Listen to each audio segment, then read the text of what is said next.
Good morning and welcome to Channel 44. I am Masi Gashegu Sebatia to bring you this morning's news update live here on Channel 44. We'll start with what's happening in Uganda inside the battle for workers' union at loggerheads.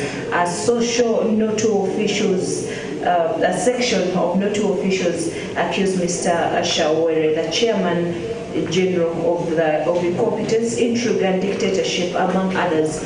Mr. Oweru denies the accusation, saying those plotting to oust him are trying to prevent finance-related and maladministration scrutiny. It's in today's Daily Monitor. The Daily Monitor also brings you Kawanga Semogere laid to rest. They bring you pallbearers as they prepare to the casket containing the remains of Dr. Paul Kawanga Semogere in the grave at Nkumba Bufulu in Wakiso district yesterday. Get yourself a copy of today's Daily Monitor and see what happened at the burial of the late Kawanga Semogere. May his soul rest in peace. And then still in today's Daily Monitor, NRM supporter Majambele petitions UHRC. Nabanja rescues woman from jail, and also government accused of double standards in Ebola fight. It's in today's Daily Monitor. Hospital demands apology from Lord Mayor. Get yourself a copy and get these stories and more. The Daily Monitor also brings you tenders at Centenary Bank, SNV, Private Sector Foundation, Lands Ministry, NSSF, ABI, URA, EACOP, among others, in today's Daily Monitor. The Daily Monitor also brings you a crisis looms as public debt hits 80 trillion shillings. I will go now to the New Vision. In the New Vision today, they also bring you a big send-off for Semogere. Prime Minister Robin Nabanja throws a flower into the grave during the burial of Dr. Paul Kawanga Semogere in Wakiso district yesterday.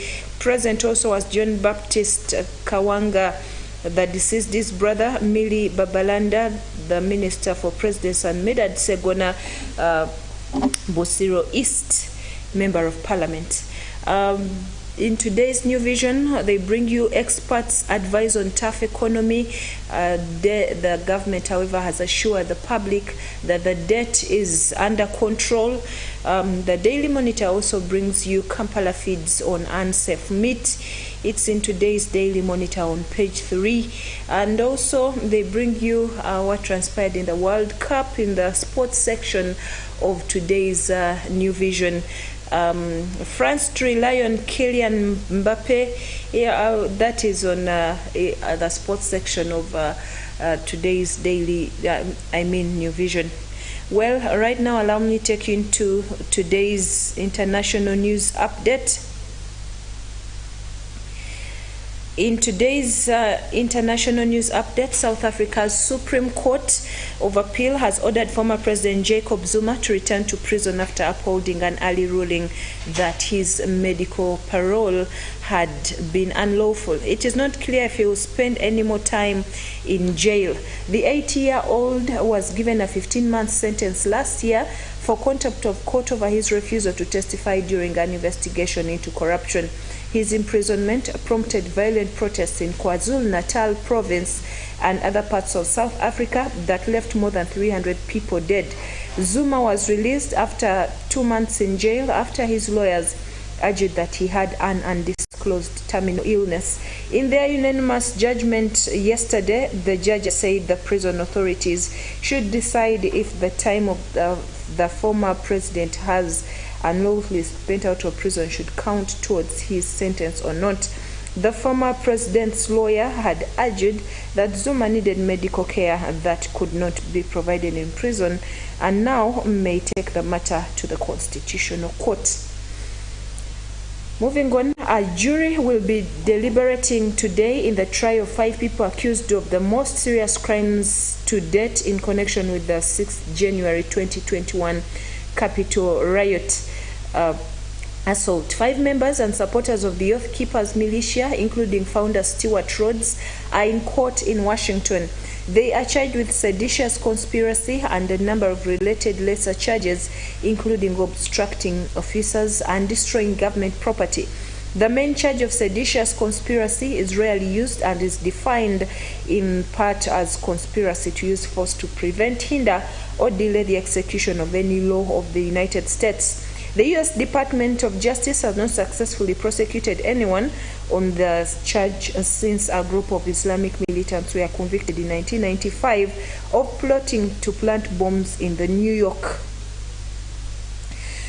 In Indonesia, an earthquake on the main Indonesian island of Java has killed scores of people and injured hundreds, according to officials. The 5.6 magnitude quake struck Cianjur, a town in West Java, at a shallow depth of 10 kilometers, according to U.S. Geological Survey data. Scores of people were taken to hospital, with many treated outside.